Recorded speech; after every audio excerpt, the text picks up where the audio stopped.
It's all about the Macro Productions. What does the goddamn line say, Tony?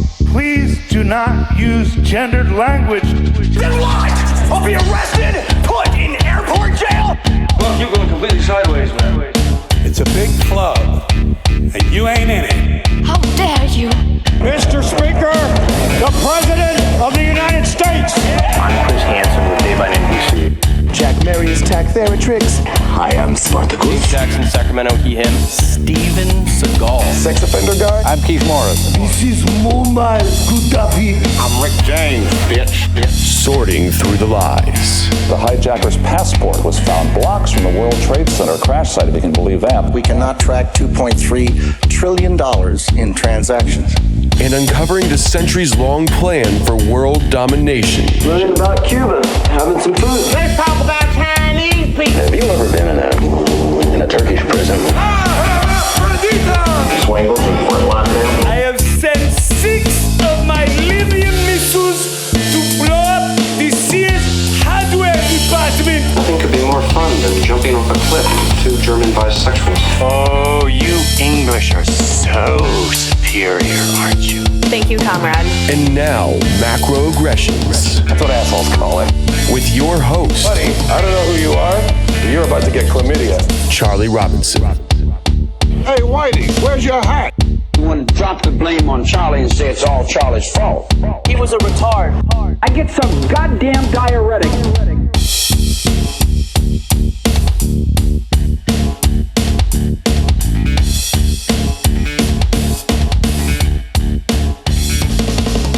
Welcome to Macroaggressions. I'm your host, Charlie Robinson. If you're watching us on Rumble, Band.video, Vigilante TV, YouTube, we're back. Holy moly, it's been 4 years. Or you're listening wherever podcasts are served. Thank you so much. We appreciate your amazing and continued support. If you haven't rated the show yet, please do. Take a couple seconds to do that. If you like this episode, share it with your friends and family. Macroaggressions.io is the website if you want to connect with me and find out what we're working on over there. Our sponsors are amazing. They help to keep this show. There we go. There's the real star of the show. Just Dr. Rose's cat, for those who are listening at home. But for those who are interested, Chemical Free Body, I'll tell you what, we've got the best supplements out there. Tim James and the crew are insane about making sure that the chemicals stay out of their products. And Chemical Free Body has been with me since the very beginning. I take Green 85 every morning. I promise you I do. It's fantastic. It looks like green pond scum, but it tastes pretty good, and it's extremely good for you. Pair that with the detox bundle, the 90-day, the 3-month 90-day program, lean you out pretty good. I encourage you. Also, check out the Water Hero. If you're looking for structured water, he has a solution for you. You can get a little pitcher size contraption, or you can get the piping that fits right onto your house itself. So you can have structured water in your home. I'll tell you what, best thing to do, go find out about it. Go to chemicalfreebody.com/macro. Read up all about what Tim James and the people are doing over there and have fun. Also to Legal Shield, they've been in business for over 50 years in the US and Canada. Get you access to an attorney in your area for $1 a day, $30 a month. It's the best money you'll ever spend.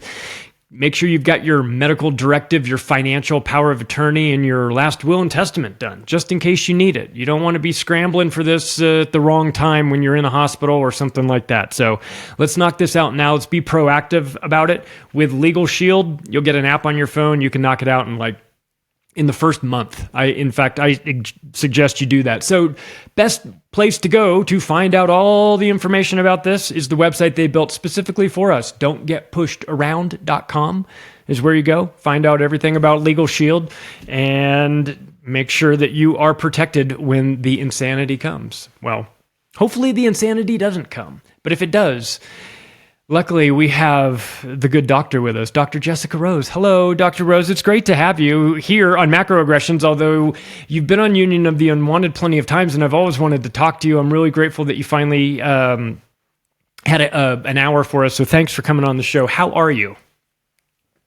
I'm good. I want structured water in my life. Yeah. Yeah, it's an amazing system. I tried it when he had it in Mexico. Mexico has problems with the water, and when you ran it through this pitcher, it came out perfect. I was like, wow, that's a pretty good test. So yeah, I want structured water in my life too. What's that? It's a pitcher that you can buy? Yeah, he has a pitcher version of it, and he also has one that I don't know how to describe it. It's like a tube, and you have to have a professional plumber install it on your house. But if you do, you'll get structured water right into your house. It's pretty expensive. It's like $2,000, but it's structured water in your house. So it's I guess you have to pay for quality, but something to consider. Something to definitely consider. I think our water is poisonous, among other things. Not that you don't know about the poisons that are flowing through our system here. My goodness, where do we even start? Could you just explain? I know who you are and what you're doing, but just in case somebody's listening here and is unfamiliar, what have you been doing these years? You've been taking a lot of the arrows in the vaccine community. A lot of people want to be angry about vaccines, and rightly so. It's been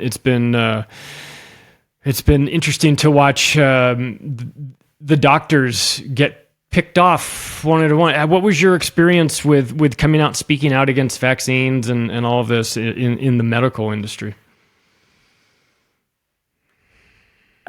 Yeah, interesting, primarily because I'm not anti-vaccine at all. I have a heavy science background. I'm very data science oriented. I'm against harms.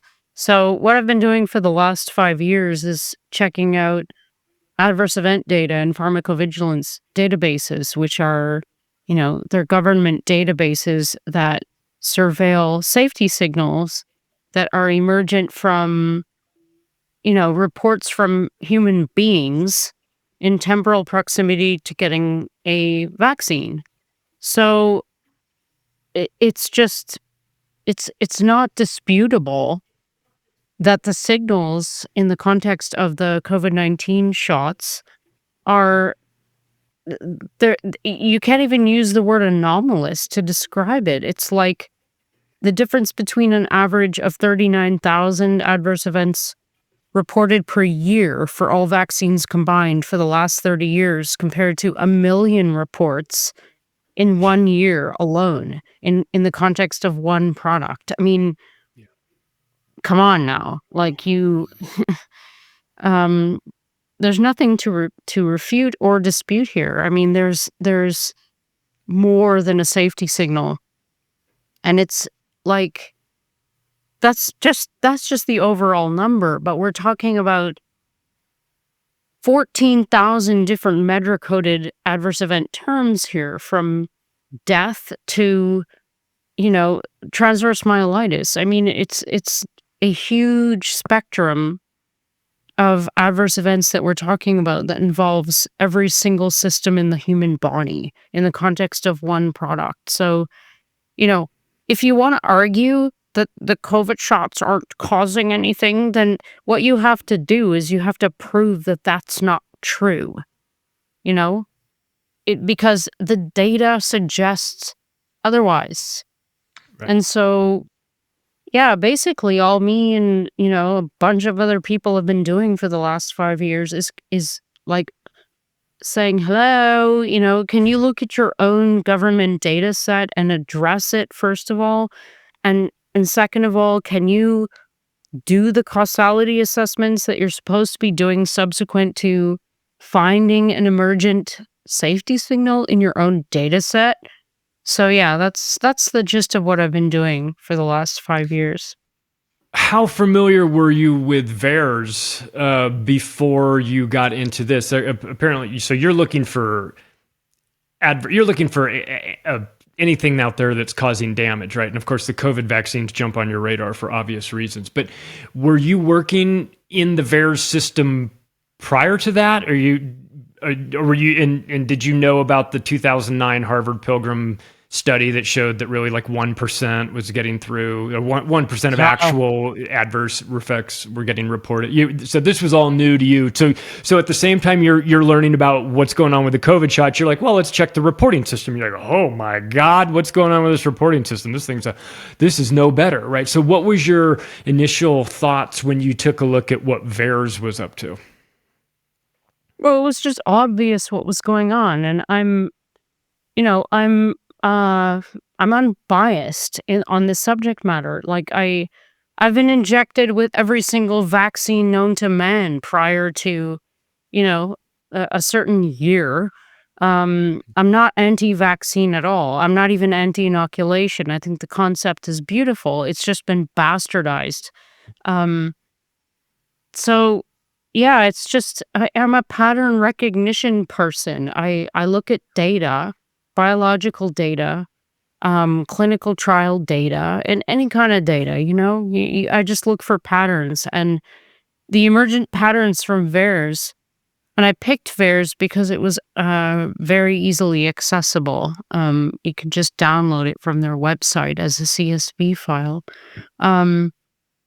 It was just so obvious what was going on. Like it has a purpose, safety signal detection. It's like the fourth phase of clinical trials. After phase 3, they make a determination. They say, oh yes, look, it's safe and effective, and then they go from a small number of people that they tested this drug on, or the prodrug on, to a very large number of people in the general population. And pharmacovigilance is necessary in those circumstances because, there are demographics that aren't covered in the clinical trials because there's a large list of exclusion criteria. So it's really, really, really, really important to do this next step, which I do call the phase 4 trial. And if you do find something out of the ordinary, or something emergent as a safety signal, you have to address it. That's the whole point of this. Right. So yeah, I never delved into this before because I never had to. I mean, I was just a person doing science before. I mean, I was doing a postdoc in biochemistry prior to this, in protein biology. I was looking at ABC importers. Nothing to do with this. But, as soon as they declared this so-called pandemic in early 2020, and they started enforcing, rules and so-called laws, fake laws and mandates, which had serious impositions on my personal life, in terms of movement. It was like, something is not right here. Like something is cuckoo in the land of the world. And it had nothing to do with the virus. That was very apparent in all of the actions that they took. So yeah, anyway, it prompted me to start looking at this data, especially when I started hearing, that there was this one-shot solution coming up in terms of a brand new experimental product that had 2 novel technologies involved. I mean, if nothing went wrong, that would have been great, but you can't just assume that nothing is going to go wrong when you deploy a brand new technology into the, the general public. I mean, almost everybody got at least one of these shots. Most people got 2. A large proportion got 3. Some people are still getting them today. Yeah. And, if nothing else, it's vital to follow these people and the adverse event profile that comes with that.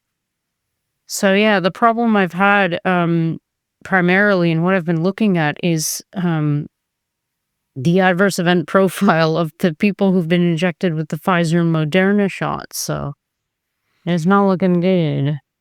What was the level of curiosity from your colleagues? Did any of them have interest in this, or was there just like a wall that went up whenever it's one thing you guys are studying proteins in the laboratory that don't have any emotional energy one way or the other, but the COVID component was political, it was ideological, it was all kinds of things. It wasn't science. Science was the last component of it, but it was all these other things.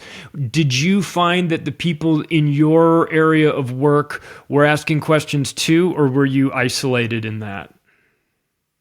Yeah, I was isolated. I was done my postdoc by the time this happened. My postdoc ended in December. I had planned a trip to Australia to go surfing, as a break after 3 years of hard work. So yeah, I kind of, I wasn't going to the lab every day, so I don't really know. I would hope that the people that I worked with and I had a good connection with would question what was going on, but I really don't know. What I can say about that is that I've been really surprised by the level of brainwashery that's been successful. The how people feel, and I really mean the word feel, has nothing to do with their intelligence level or how many degrees they have or even life experience or age. It's like it appears as though there's just a subset of people who are susceptible to believing everything that they're being told. In the context of the legacy realm, the media, the regulatory bodies, the agencies that are meant to be looking out for us in terms of, disease prevention. Yeah, it's crazy. It's like I'm still to this day called a conspiracy theorist by people who know me, who've known me for like 50 years. It's like, it doesn't really make logical sense, because I don't fall back on my degrees. I would never do that, because I think the whole academic thing is bullshit in one way. But on the other hand, because of the nature of who I am, I'm very curious and I'm very skeptical. I question everything. Like, I don't hold many beliefs per se.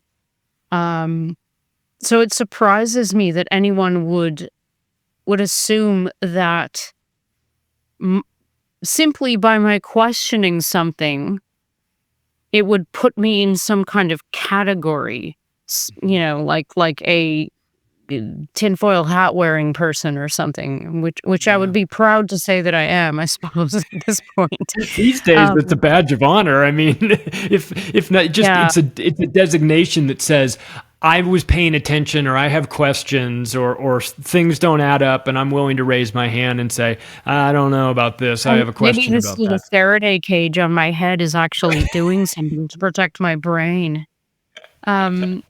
Yeah, so I don't know, like, can't even remember what the question was, but yeah, it's been shocking and saddening, because there's nothing you can do. You just kind of have to wait for people to come into their own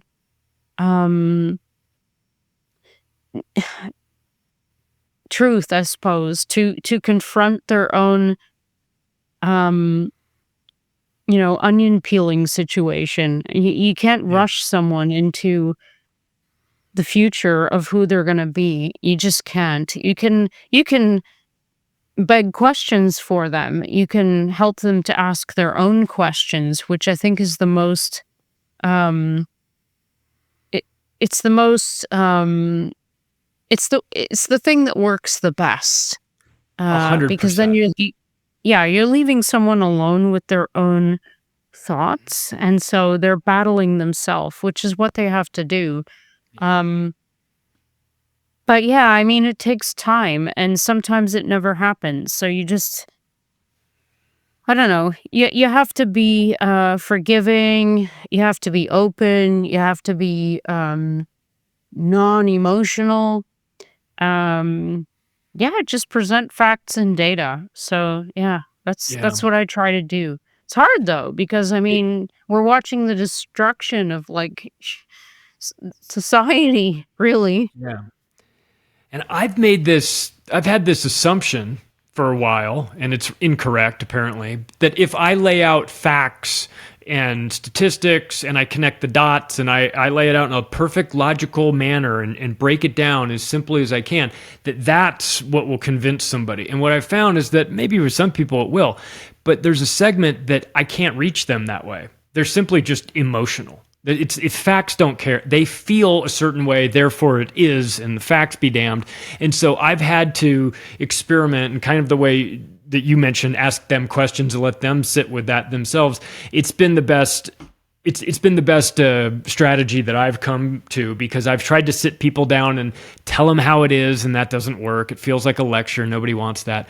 But I've done something just as easy as, hey, what do you think about this? I asked a friend of mine, hey, what do you make of there being 38 million cases of the flu one year, and then flu went away, but then there's 38 million cases of COVID. What happened to the flu? And his response was masks. And I went, well, then what about COVID? And he said, I don't know, man. It's like two questions. That was all it took for him to not have a real answer. And it occurred to me that like maybe they haven't asked of themselves what's going on. What do I think about this? Nobody's asked them any questions. They've only been told this is what's going on. They've been told by the news, or they've been told by the doctors. They've been told by everybody, but nobody's asked them. I asked one simple question. I couldn't get a straight answer. It was amazing to me. It's really important to be, like, I'll use the word confrontational like that.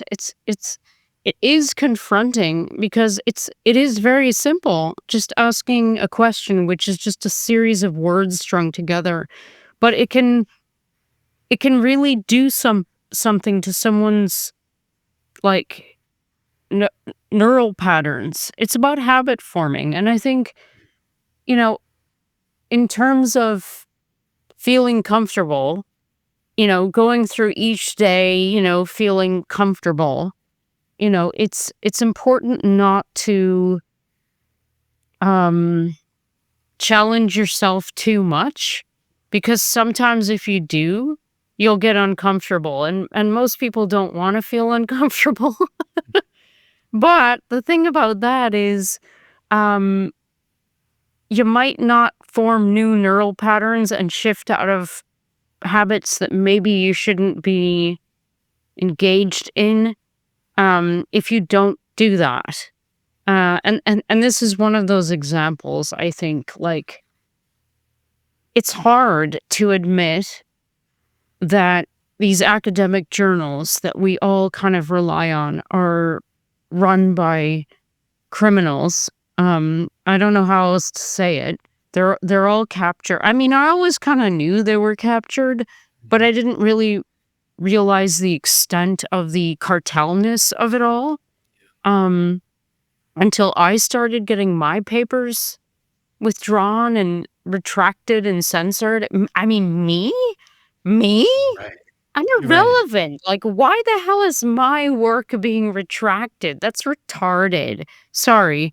I know a lot of people are offended by that word, but it's an old school 80s way of saying, This audience knows anyway, what's going on. It's just like, yeah, you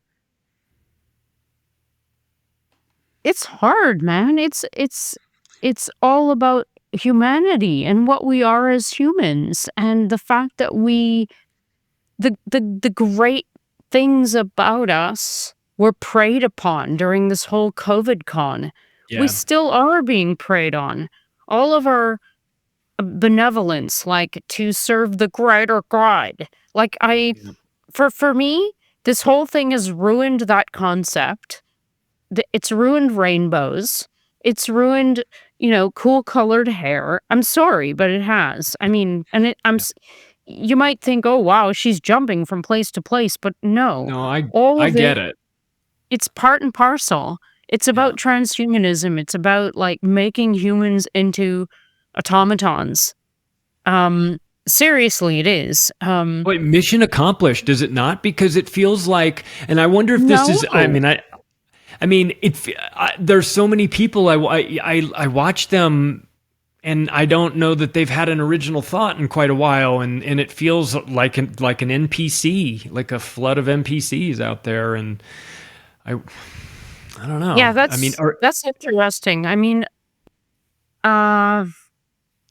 I can't deny that when I go through the world that it doesn't really feel like I'm surrounded by zombies. There are levels of it, right? There are people who are just disengaged or disconnected because they're, engaged with this device in their hand. But there are people who are disengaged on another level, that seem more like these non-player characters, I guess is the term, which does get me thinking about other things like, whether or not we're in a simulation, etc. But me too. But did these shots contribute to this? Because I don't remember it.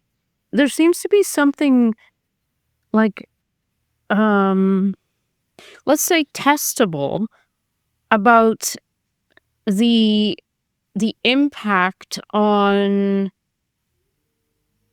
brain biochemistry with regard to being able to connect to your surroundings, to the environment that you're in, to other beings in that environment. There does seem to be like I don't know if it's quantifiable, but there does seem to be some kind of disconnect. I don't know. Like, I wish I had a better way to describe it, but I just haven't gotten there yet in my journey, like into investigating this. But like, it's absolutely real. I mean, there are so many neurological adverse events reported in all the pharmacovigilance databases all over the world. I mean, we're talking about hundreds of thousands reported cases. So if you consider underreporting factors, it's probably way higher than that. And it's not just demyelinating conditions, for example, and neuropathies. It's like there's psychosis involved, hallucinations, all kinds, auditory, visual, all sorts of these. And so there's absolutely something neurological, there is not neurological involvement with regard to these COVID shots. There's no doubt about that. Nobody can refute that. The numbers are just too high. So the mechanism of action is what we need to nail down. Like, I don't even fathom a guess. I mean, there's a video about this God gene thing, and like that, they quote unquote set out to like turn off the God gene so that they can disconnect you from, etc.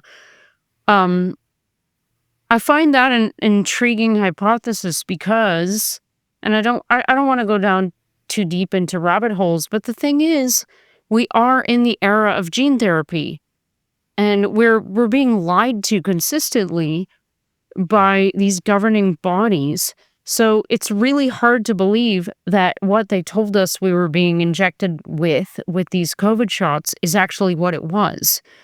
I hate that thought, but it's true. And because CRISPR-Cas9 is real, I mean, it works. You can cut out genes, you can modify genes, you can do whatever you want. It's a working technology. It's hard for my brain not to go there. Like, even if not now, even if not that's what they've done up to this point, it's definitely in the pipeline. And there are some really evil bastards out there. I mean, there's no doubt about that. Nobody can refute that. And unfortunately, it's statistically confirmable that a lot of psychopaths end up getting, there's some kind of correlation between being very rich and psychopathy, because in order to get really rich, sometimes you have to kind of forget about hurting humans in order to make a lot of money. This is just how it is. Like, so a lot of these ultra rich people, eugenicists, for example, we all know examples of those. Yeah. They probably think that they're doing the right thing, but people who are, being targeted probably don't. No. Nonetheless, there's, it involves, I'm going to say it involves a certain level of psychopathy to get to the point where you're going to be making billions of dollars off the backs of human suffering, of humans who are suffering, for example. I know that sounds very dramatic, but I mean, not to me. History. Not to I'm in the middle of writing a book about eugenics, so I mean, I'm all over the topic. Like I know that I know it. The first time you hear it, of course, it sounds crazy. It sounds like something that would be incompatible with No, I mean, this is a part of our history. Yeah, and then you find, this has been going on for quite some time. And I wonder, I go back to what Rudolf Steiner talked about 100 years ago, saying, at some point there will be a vaccine that will disconnect our soul. And I wonder if they didn't just find it. They eventually figured it out, because is this the calcification of the pineal gland? A disconnection of the God molecule or particle or whatever it is. There's a light that has gone off in the eyes of some people. Not everybody with every shot every time, but there's some people that I've noticed that they're not themselves. They're easily agitated. They're very angry. They get set off. It feels almost like I want to, like an older person with some sort of brain disorder who gets irrationally angry and starts screaming at people, a little old lady who starts going off.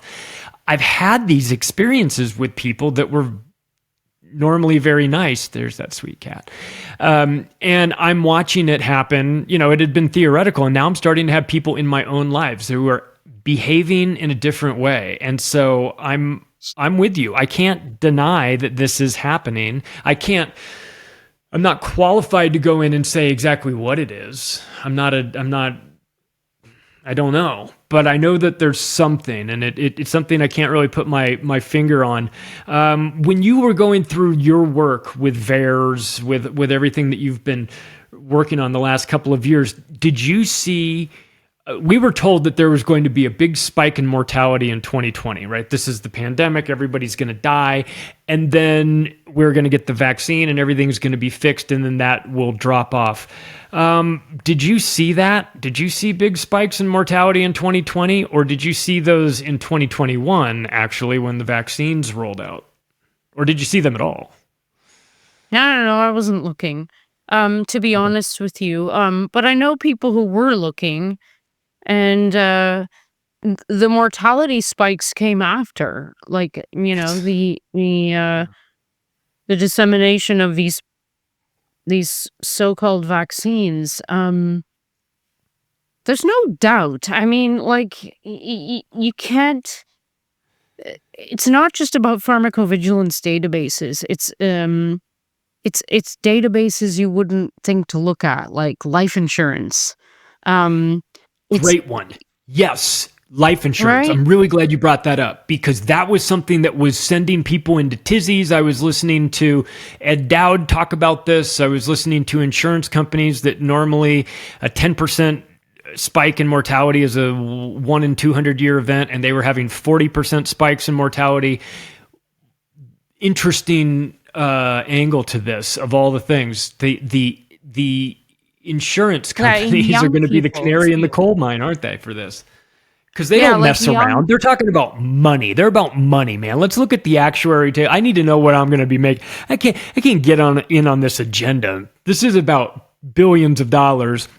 How are people dying? Yes or no? And if they are, if they're my customers with policies and they're dying and I have to pay out on this, I need to know what's what. So with the insurance companies, what did they find? Yeah, so it was working aged people, like young people, where there was this, I don't know, multi-sigma, signal, death signal. I don't describe it well, but a lot of people who shouldn't have been dying were dying at this particular time. So that's what it was showing. And it's like when you combine that with all the pharmacovigilance data, with hospital data, with word of mouth, people will say, oh, it's just an anecdote. It's not a freaking anecdote if it's a million or millions of people from different countries that have nothing to do with each other all over the world. I mean, there's so many ways you can look at this, and it's not just that it's happening that's shocking. It's the fact that it's been ignored so systemically. I mean, there are some government leaders who, are side-eyeing the whole thing, and good for them. They're going to be, the leaders of the future because they're not only not blind to what's going on, but they're actually taking action, hopefully for the benefit of their people. Whoever clues into this, the fastest is gonna, I don't know how else to say it, but win the human race. They're gonna have the best, strongest, most ethical, moral society around, and that's what we need. Is that Japan? Is that going to be Japan? Because their studies are out now. About the Slovakia in particular, I think it was, who turned their back on this. Maybe it was Slovenia as well. Forgive me for not remembering, but potentially Romania as well. There are some places. I don't know. I've been saying this for ages. In the context of the legacy media, I know that you're a machine. I know that you are paid by certain entities.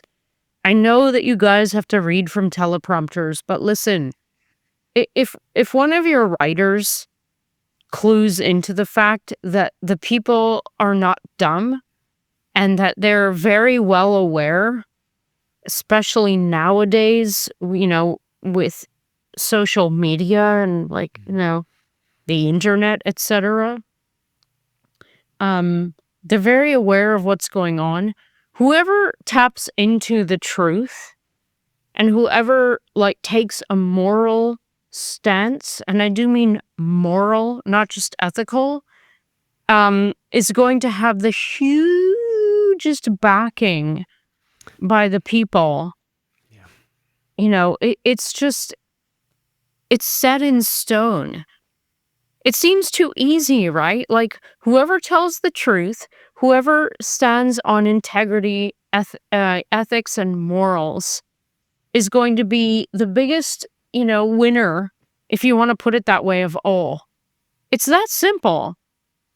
Because the people, it's just the way that we are as humans. We're hierarchical. We need a leader. Not all of us are leaders. There are some among us who are leaders. And if those people recognize the importance of listening to the people and addressing their actual needs that resonate with not just who they are as a population, humans, dirty, ugly, like beautiful, all the things that humans are, but acknowledge it. Be truthful. They're gonna have the best frickin' society of all. And, if people adhere to, Universe 25 type politics, then it's just going to always end in the downfall of society. Yeah. Which is, I think, what we're looking at, but whatever.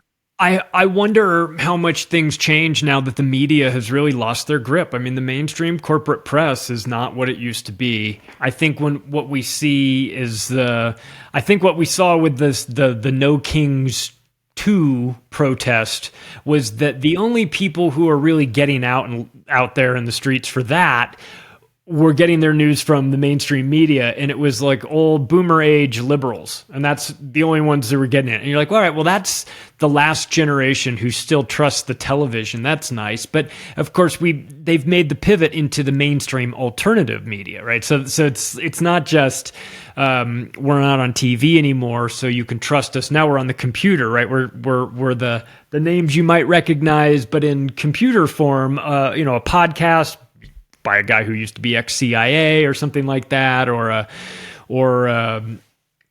Tucker Carlson leaves Fox, the big establishment. Now he's somehow alternative media, even though he's really not. So there's like it feels like a new flavor where they're going to try and get the new generation who is distrustful of their TV to find some new leadership group to follow. But of course that'll be compromised. I can't imagine that they're going to allow us to get fresh information from these people. Where do you go? You're pretty good at sifting through what's truth and fiction. Where are you looking for your news when it comes to trying to get a handle on what's going on these days? Is it content person specific? Like, I like Vanessa Beeley's writing, I trust her, I read her stuff, or is it that I like this company that delivers my news? My first thought is I go inside. I don't know. I don't really depend on anyone for info. There are some people that I find more reliable in terms of legitimacy. Mm-hmm. You wouldn't know any of them. They're just, the nerds in the background. But yeah, I don't know. I just read a lot and I compare a lot and I, contrast a lot. I ask a lot of questions. I question myself. I question everything that I read. I double check. Yeah, in terms of sources, I mean, Christ, there's nobody who can keep up with the amount of information that's being disseminated nowadays, even in the science realm. I mean, just today, I found a paper that was published really recently, like a week ago, in Science. It's pretty bad. It's a proof of concept thing, and they're only in mice so far, but it's kind of like the nucleoside modified mRNA LNP wrapped technology on crack. I thought the self-amplifying thing was bad, and it's worse conceptually, but this is like it's a different version of the technology on crack. So what they've done as a proof of concept is instead of encoding only the spike protein in an mRNA, let's just call it a template, they've constructed an additional piece in the template that serves as the coding material for the scaffold that would mount spike components, and we're talking about SARS-2 spike, and we all know about that, I hope, on its surface. So we're talking about the coding material for a nanoparticle that basically just it's a spike bomb. There's no other way to say it. It's a protein spike bomb.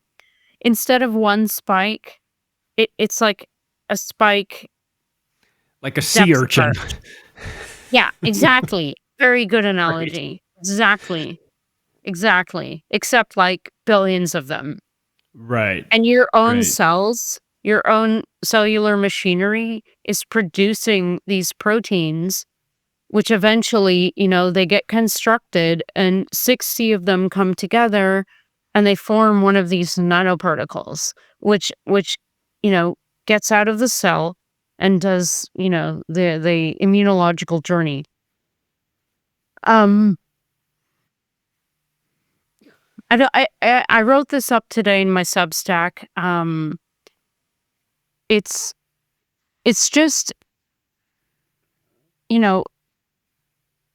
it's proof that the COVID era to me was just a segue for the next generation of shit that's coming. That's all going to be based on this exact same technology, which is gene therapy. I'm sorry, it is.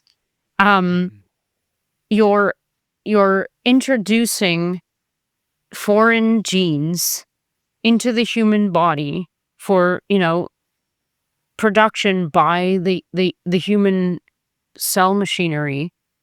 And unfortunately, if we can go back to the original chicken recipe with just the nucleoside modified mRNA, that stuff can reverse transcribe, which means that it can integrate into your genome.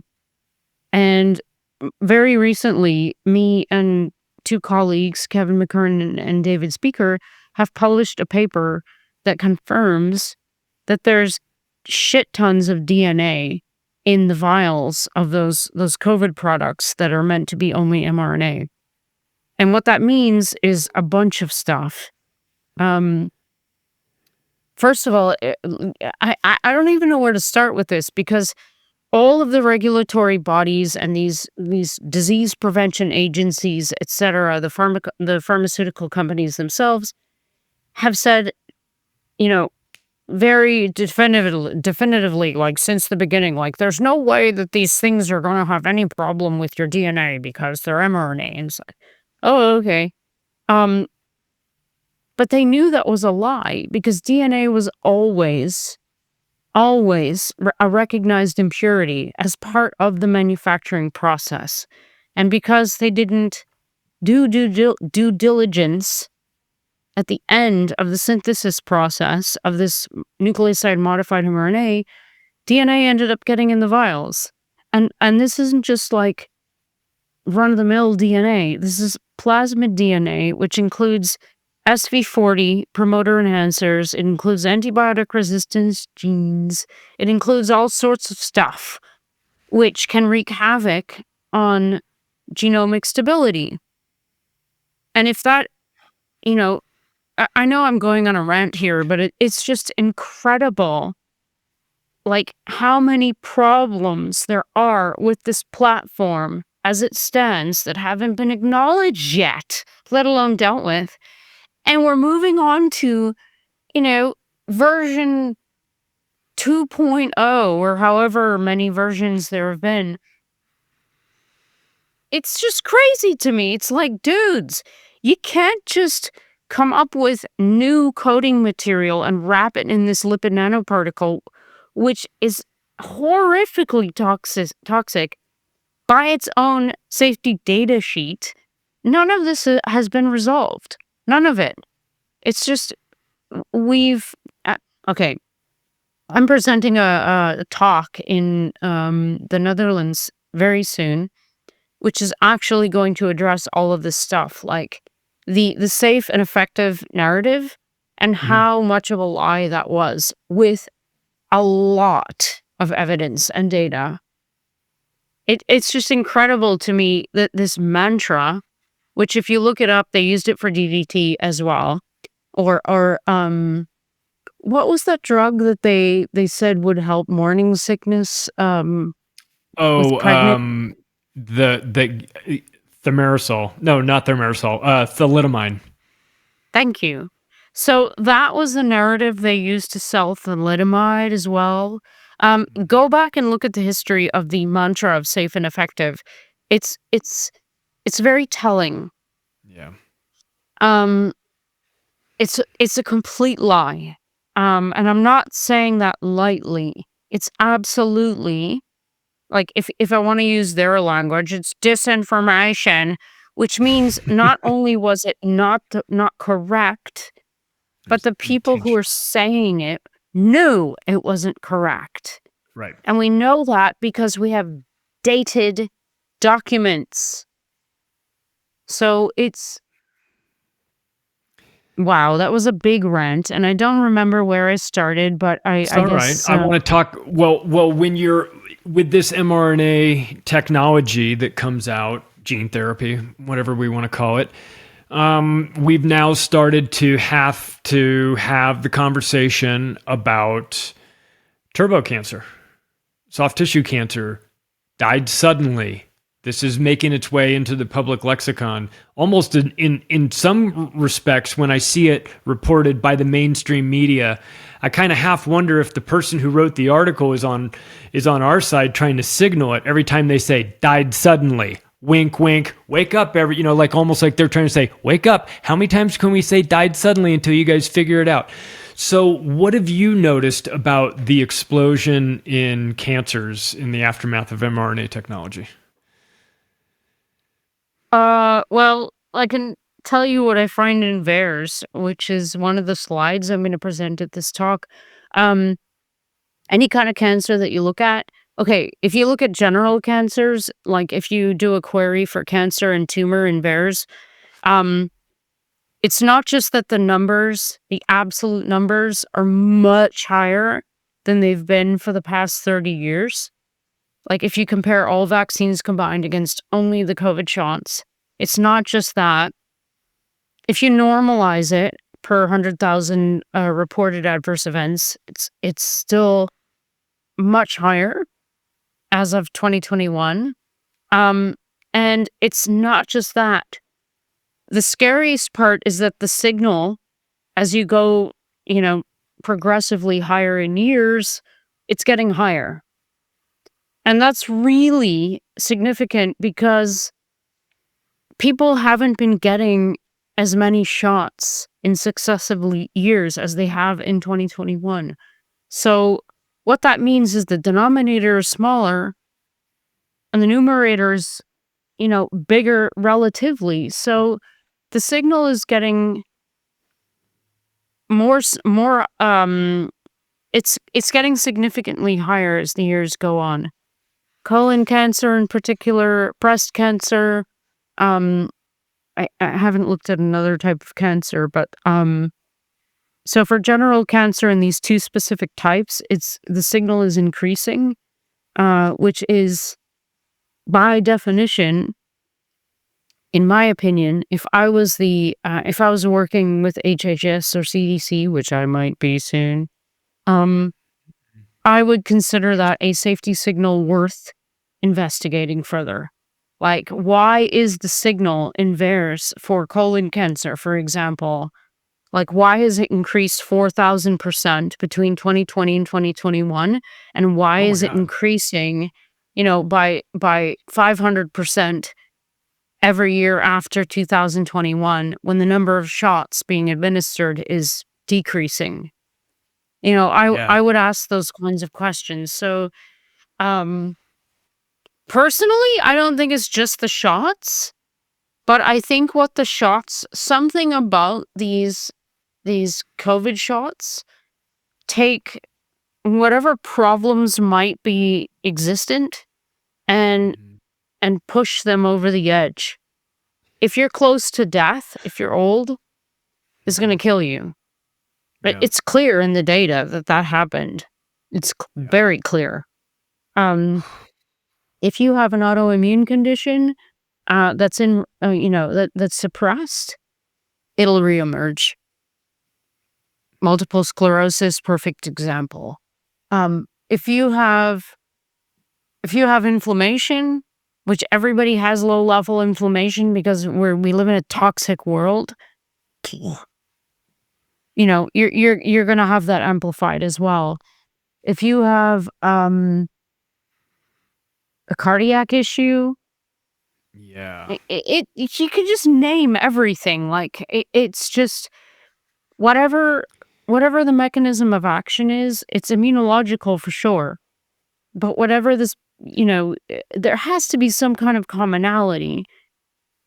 It's weird because it's not everybody who succumbed to adverse events in the context of these shots, but a large percentage of people did. I've been saying about 15%, but maybe it's higher. And we just haven't seen, their adverse event profile because it's too far out. But it's absolutely a real phenomenon, and it's immunologically based. And we have to figure out, like, what is the mechanism of action, or if there are many different kinds of mechanisms of actions within different demographics, for example, so we can help people. That's the bottom line here. Like, that's why I'm doing what I'm doing. For sure. What do we do if we've got somebody who's experiencing these feelings? They took the shots. They have regrets about it. They have physical issues. They're starting to freak out a little bit. They're saying, all right, well, I want to be proactive about this. Maybe I feel okay right now, but I'm worried that maybe I'll feel worse in the future.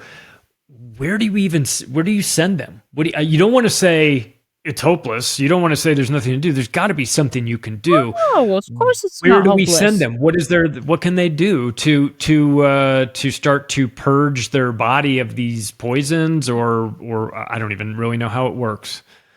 I think you send them to nature, and I'm really serious about that. If you don't live in a place where they're spraying acaricides everywhere, then you should ground every single day. Put your bare feet on the ground. I'm not kidding. Saunas are miraculous. I've heard great things about ice baths, which I couldn't tolerate myself, but apparently they have something to do with vagal nerve. Writing, exercise, movement, fascia release, sunshine, the most important thing. I know this sounds kind of granola, and you guys might be surprised that I'm saying this, but these are the keys to longevity. I had Dr. Cruz on here. We talked about sunshine. They know. We talked about grounding. No, my audience isn't going to think it's weird at all. In fact, it's quite. It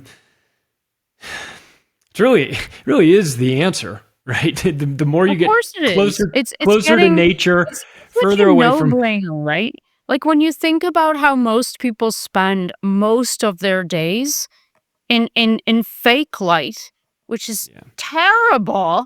Like, do you guys know that most of the lighting in most of these buildings that we have now is like flashing like how many times a second? We don't have incandescent bulbs on the go anymore. So it's like this is doing something to your brain. And it's a certain wavelength. I don't know enough about it, but it's for me, I'm serious. If I spend even 5 minutes in a fake environment like a mall or a bunch of offices, I'm like I have to get out of there. like it's like a visceral response to something that it's not where I'm meant to be, quote unquote, as a human being. It's the opposite when I go out into the sunshine and put my feet on the ground, which I haven't done in way too long. But natural tendency toward the things that kind of made us who we are, the realm from which we developed, technically. And that includes food. Like, some people are vegetarians, some people are vegans, whatever you want to do. I've been it all. But it seems like because we can eat meat, we probably should. Our bodies are designed to tolerate it, so it seems to me logical that we probably should ingest animal fats as part of balance. Maybe not all the time, but like, I don't know. The main thing I think for everyone to kind of tap into is what's good for you. Like, because every single person is individual. We all have epigenetic landscapes, which we have to deal with. Our environment is most likely providing us with hordes of toxins you might not even be aware of, electromagnetic, light, frickin', endocrine disruptors from microplastics in frickin' everything. Sorry, but it's like it's everywhere. It's so We're in a hard to soup. avoid all of this stuff. So like minimizing your toxic ingestion from all the branches and then honing in on like what makes you feel good. And you'll know that. It's just something that comes from inside. Yeah, I don't know. I don't know what else to say about that. Let's wrap up with this. Let's get to the real question. Best places you've ever surfed and the place on your list that you still haven't gone that you want to go. Noosa, of course. And place that I want to go. I don't know. A wave that I want to surf that I haven't surfed. I don't know. It's probably some wave I've never heard of along maybe the Pacific coast, but I don't know. Where's a good surf trip? Where's a good surf spot? A good surf trip for people to go. I had some friends that were going to Costa Rica. I know everyone loves that. Where would you suggest? I don't know. I had a good time in Sri Lanka, but Sri Lanka has changed since COVID. Yeah, everywhere has. El Salvador looks like, it's kind of pumping from all the competitions. Panama, of course. There's Indonesia. I mean, come on. I mean, there's like some of the best waves ever there. I've never been. Maybe Indonesia is where I would go on a surf trip that I haven't been, that probably has waves that I'd be like, I've been dead until this moment in my life because I haven't seen this wave. Oh my God, I need to surf again. So there's not a whole lot of overlap that I've found between